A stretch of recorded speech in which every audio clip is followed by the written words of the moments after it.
నమస్తే, welcome to our channel. నేను anchor సిరి. ప్రస్తుతం మనతో పాటు ఉన్నారు ప్రముఖ ఆధ్యాత్మికవేత్త, వాస్తు జ్యోతిష పండితులు కేఎస్ఆర్ గారు. గురుగారితో మాట్లాడదాం. గురుగారు నమస్కారం. గురుగారు, జూన్ మాస ఫలితాల్లో భాగంగా ఇప్పుడు సింహరాశి గురించి, సింహరాశి వారికి మరి ఈ నెలంతా ఎలా ఉండబోతోంది, మరి గురుగ్రహ మార్పు ప్రభావం ఈ రాశి మీద ఎలా చూపించబోతోంది? అయితే గురుడు వ్యయంలో సంచరించడం అనేది సింహరాశి వారికి ఉన్నప్పటికీ కూడా మిగతా గ్రహాలన్నీ కూడా చాలా మంచి స్థానాల్లో ఉండటం, అంటే భాగ్యాధిపతి తన స్వక్షేత్రంలో ఉండటం, తర్వాత ఉద్యోగకారకుడు, తర్వాత మళ్ళీ జూన్ మధ్య నుంచి లాభాధిపతి, వీళ్ళందరూ కూడా లాభంలో సంచరించడం అనేది ఉంది. మళ్ళీ రాశికి అధిపతి కూడా రాజ్యస్థానంలోను, తర్వాత మళ్ళీ లాభస్థానంలోనూ సంచరించడం ఉంది.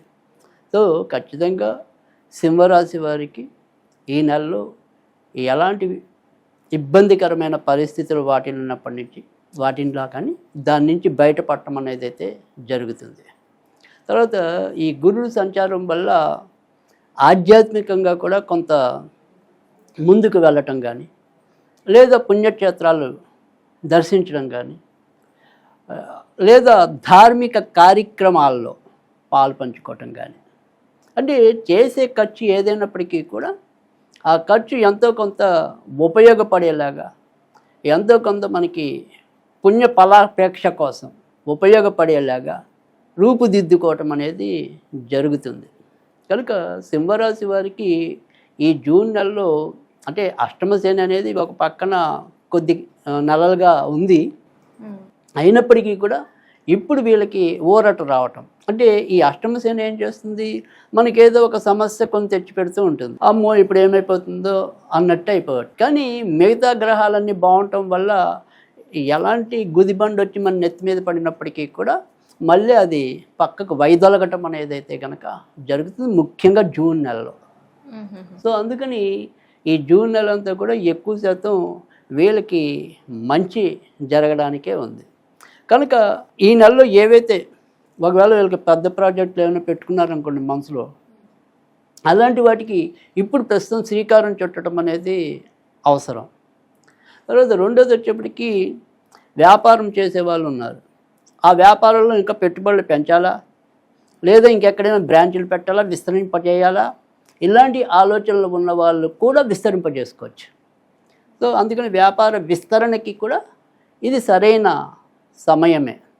తర్వాత భూములు, ఇల్లులు ఇలాంటివి ఏమైనా సరే కొనుగోలు చేయాలి అనుకుంటే కనుక సాధ్యం అవుతుంది.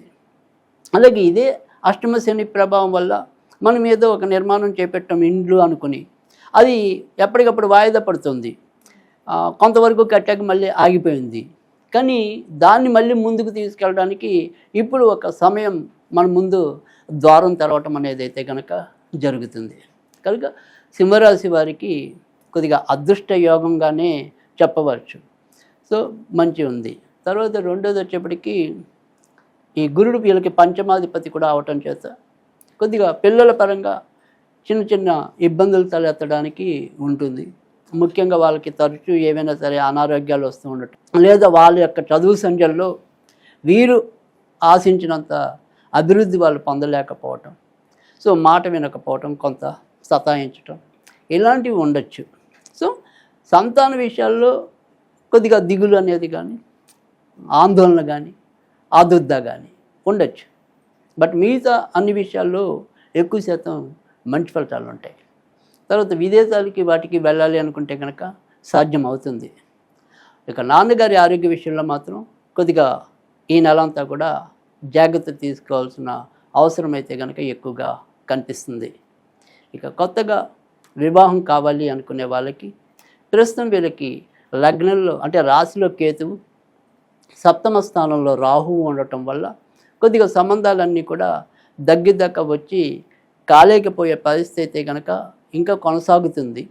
అయితే ఈ నెలలో సాధారణంగా ఇవాళ రోజుల్లో అబ్బాయిల కన్నా అమ్మాయిలకి వివాహం అవటం కొద్దిగా తేలిగ్గా ఉన్నప్పటికీ కూడా ఈ జూన్ నెలలో మాత్రం అబ్బాయిలకి ఏదైనా సరే, అంటే ఈ సింహరాశిలో పుట్టిన అబ్బాయిలు ఎవరైనా ఉంటే వారికి కొద్దిగా ఇంకా పాజిటివ్ ఉంది.